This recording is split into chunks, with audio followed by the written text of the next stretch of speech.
Welcome back to the Code 1098 True Crime Podcast. Thanks for tuning in again.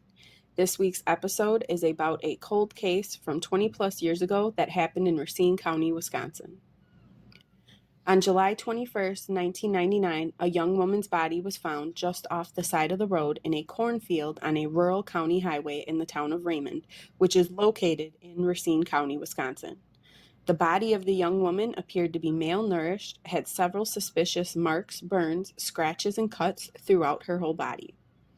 She had sustained injuries such as blunt force trauma to the face and head, a broken nose, post-mortem broken ribs, and swelling from an infection. The cause of death was ruled a homicide. 20 years went by with no leads on the case. That is, until the police received an anonymous tip that a woman currently living in Florida named Linda LaRoche had been telling people she killed someone back when she lived in McHenry, Illinois. That tip led to the body being identified as 23-year-old Peggy Lynn Johnson, who also went by the last name Schroeder. Peggy Lynn was never reported as a missing person. Her mother, father, and brother were all deceased. Investigators were able to identify her after exhuming her remains using forensic genealogy and conducting extensive interviews. Police discovered that Peggy Lynn had resided with the LaRoche family in McHenry, Illinois prior to her death.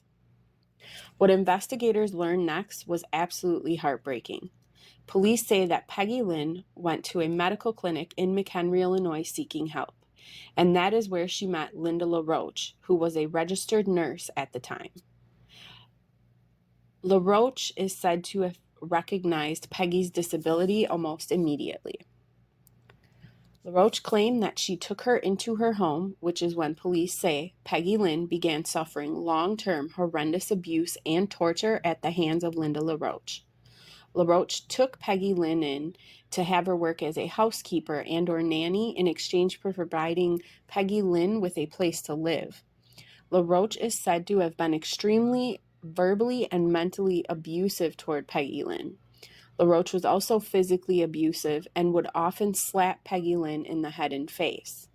She even once stabbed her in the head with a pitchfork. Peggy Lynn was made to stay and sleep in a crawl space under the home. This is believed to have gone on for 5 years before they believed that LaRoche finally murdered Peggy Lynn. LaRoche's husband claimed that the last time he seen Peggy Lynn was when she was found lifeless in their home. Linda LaRoche had told him that Peggy Lynn had overdosed and that she would dispose of her body.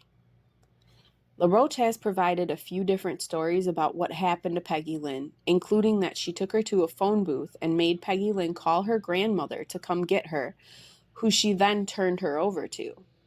She later changed her story to say that she turned Peggy over to an unknown person.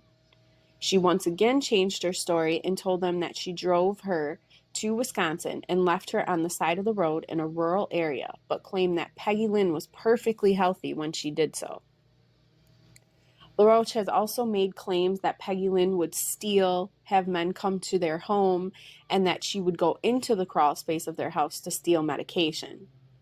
Police stated that LaRoche gave inconsistent and incriminating statements about her interactions with Peggy Lynn, including how she came to stop living with their family.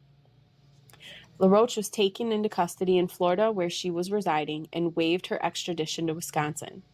On March 16, 2022, the jury took 90 minutes to determine Linda LaRoche was in fact guilty of first-degree intentional homicide and hiding a corpse. On May 23, 2022, Linda LaRoche was sentenced to life in prison without the possibility of parole. Thank you for listening to the Code 1098 podcast, always giving you past, present, solved, and unsolved mysteries and murders.